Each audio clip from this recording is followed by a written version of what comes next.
ہمارے ہاں جو اقتدار کی منتقلی کے بارے میں کچھ اصطلاحات وجود پذیر ہو گئی ہیں، جیسے کہ شورا کا نظام ہونا چاہیے، ان اصولوں کو یعنی فطری طور پہ دیکھا جائے تو اس کی اپلیکیشن کے اندر ڈیولپمنٹ ہوگی، لیکن ہم یہ دیکھتے ہیں کہ جو ہمارا تاریخی لٹریچر ذخیرہ وہ کوئی میکینزم باقاعدہ طور پہ نہیں دیتا۔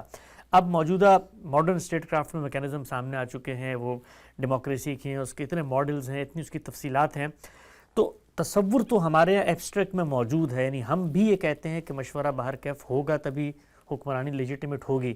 اب اس مشورے کے جو نئے میکینزم بن چکے ہیں اس کو جو ہمارا دینی طبقہ ہے وہ چونکہ مغرب میں ڈیولپ ہوا ہے تو وہ قبول کرتے ہوئے ذرا تھوڑا سا ان کے ابا ہوتا ہے۔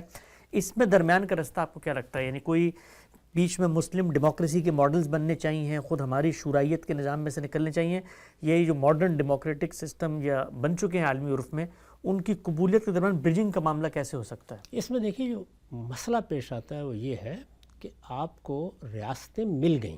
ہاں، یعنی ایسے نہیں ہوا کہ آپ نے پہلے بیٹھ کے ایک نظام بنایا ہے، ٹھیک، اس کے بعد آپ دنیا میں نکلے ہیں، پھر آپ نے کوئی ریاست قائم کی ہے، آپ کو مل گئیں۔ جی، جب وہ مل گئیں، دنیا نے اس کے لیے حدود اربع قائم کر دیے، یہ عراق بن گیا، یہ شام بن گیا، یہ جزیرہ نما عرب ہے، یہ افغانستان ہے، یہ حدود متعین ہو گئے۔ جب یہ حدود متعین ہو گئے تو اگلے دن آپ کو کوئی نظام قائم کرنا ہے۔ اب اس میں آپ کے پاس انتخاب کیا ہے؟ ایک طریقہ یہ ہے کہ آپ بادشاہت قائم کر دیں۔ تو ہمارے ہاں بادشاہت کی روایت موجود تھی۔ یہ معلوم ہے کہ شریف خاندان، شریف مکہ جیسے کہتے ہیں، یہ موجود تھا پہلے سے۔ اسی میں آپ دیکھیے مختلف لوگوں کو لیا گیا اور عراق میں، شام میں، اردن میں حکومتیں قائم کی گئیں۔ جی، اسی طریقے سے آل سعود کی حکومت وہاں قائم کر دی گئی۔ ابھی بھی امارات موجود ہیں جن میں آپ 6-7 حکومتیں اسی طریقے سے تاریخی پس منظر میں قائم کیے ہوئے ہیں۔ ہم نے ملیشیا میں دیکھا کہ وہاں پر بھی 300-400 سال پہلے کی جو ریاستیں تھیں اسی طرح قائم ہیں۔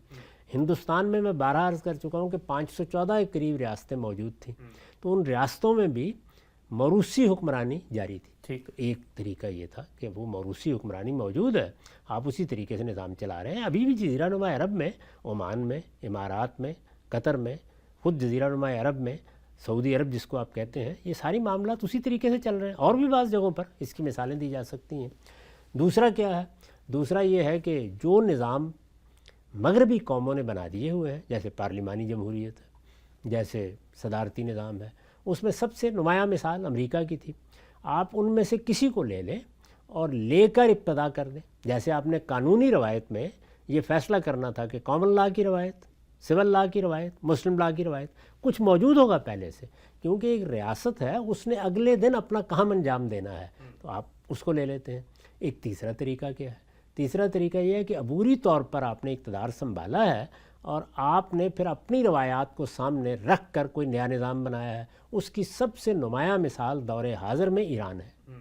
وہاں دیکھیے کہ وہاں علماء کی حکومت قائم ہو گئی، اقتدار ان کے پاس آ گیا، تو انہوں نے اپنی مذہبی روایت کو سامنے رکھ کر اور موجودہ زمانے میں جو انتخابات کے طریقے پیدا ہو چکے ہوئے تھے ان میں ایک امتزاج قائم کیا اور اپنے لیے ایک نظام بنا لیا۔ تو یہ سارے راستے کھلے ہوئے ہیں، ان پر گفتگو ہوتی رہنی چاہیے۔ اس میں بہتری کے طریقے بھی اختیار کیے جا سکتے ہیں۔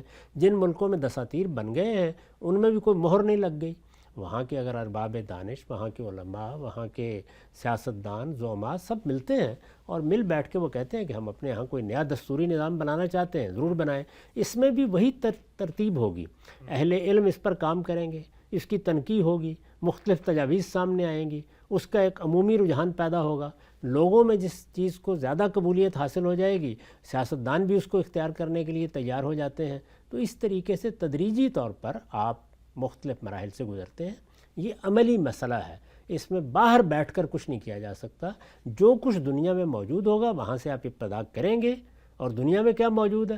بادشاہت موجود ہے یا آمریت موجود ہے۔ آمریت جس میں کسی ایک گروہ، کسی ایک طبقے کی حکومت قائم کی جاتی ہے، جیسے کمیونسٹ حکومتیں قائم ہوئیں، کم و بیش ایسی صورتحال افغانستان میں ہے۔ تو یہ جتنے پہلے سے ماڈل موجود ہیں اس میں کوئی نیا معاملہ نہیں ہوا، یعنی لوگوں نے اپنے طریقے میں کچھ تبدیلیاں، کچھ تغیرات کر کے اس کو ایک صورت دے دی ہے۔ اسی کو دیکھ لیجئے، پارلیمانی جمہوریت برطانیہ میں، وہاں بادشاہ ہے۔ یہاں یہ ضرورت محسوس ہوئی کہ ریاست کا سربراہ کون ہوگا، وہاں تو بادشاہت ہے، یعنی جو کانسٹیٹیوشنل مونارکی ہے اس کا تو ایک اپنا نظام ہے۔ تو کیا کیا گیا؟ پھر صدارت کا ایک منصب تخلیق کیا گیا۔ تو دنیا نے اس طریقے سے تغیرات بھی کیے ہیں۔ ان سب چیزوں کو سامنے رکھ کر ہم بھی بہت سی تبدیلیاں کر سکتے ہیں۔ اس میں ہمارے دین نے ہم پر کوئی پابندی نہیں لگائی کہ ہم فلاں نظام کی پابندی کریں گے، فلاں طریقہ ہوگا۔ یہ البتہ کہا ہے کہ ارباب حل و عقد کو متعین ہونا چاہیے، ان کے ذریعے سے اور ان کے مشورے پر نظام کو قائم ہونا چاہیے۔ یہ لوگ ہیں جنہوں نے فیصلہ کرنا ہے۔ مسلمانوں کو جتنے احکام دیے گئے ہیں وہ مسلمان جماعت کی حیثیت سے دیے گئے ہیں، اصل فیصلہ ان کے پاس ہے، وہ طے کریں گے کہ ان کے ہاں کیا نظم ہونا چاہیے۔ یہ ہم جانتے ہیں تاریخی طور پر کہ بنی اسرائیل میں ایک جمہوری نوعیت کا نظام اللہ تعالیٰ نے اس زمانے کے حالات کے لحاظ سے قائم کر دیا تھا سیدنا موسیٰ کے بعد۔ وہ اس پر راضی نہیں رہے، انہوں نے کہا ہمیں بادشاہت چاہیے۔ خود اللہ تعالیٰ نے ان کی اس بات کو قبول کر لیا۔ تو اس کا مطلب یہ ہے کہ فیصلہ کس نے کرنا ہے؟ لوگوں نے۔ یعنی آپ تورات کو پڑھیے، اس میں باقاعدہ تنبیہ کی گئی انہیں کہ یہ کیا کرنے جا رہے ہو، بادشاہت میں یہ ہوگا، یہ ہوگا، یہ ہوگا۔ انہوں نے کہا ہمیں بادشاہ چاہیے۔ قرآن نے بھی اس کو نقل کیا اس واقعے کو۔ چنانچہ طالوت کو پہلا بادشاہ مقرر کر دیا گیا اور پھر ان بادشاہوں کو نبوت دی گئی، جیسے سیدنا داؤد ہے اور سیدنا سلیمان ہے۔ تو اس سے یہ اللہ تعالیٰ نے واضح کر دیا ہے کہ اس فیصلے کی بنیاد اسی زمین پر ہے، لوگوں نے طے کرنا ہے۔ ریاست کا نظم لوگوں نے اپنی ضرورت سے پیدا کیا ہے، ان کو کوئی رائے دی جائے گی، کوئی مشورہ دیا جائے گا، لیکن طے انہی نے کرنا ہے کہ وہ کون سا نظام پسند کرتے ہیں۔ تو لوگوں کا کام ہے وہ اس میں جو فیصلہ چاہے کر لیں۔ دین میں کسی چیز کا پابند نہیں کیا گیا سوائے اس بات کے کہ امرہم شورا بینہم، مسلمانوں کا نظم ان کے باہمی مشورے پر قائم ہونا چاہیے۔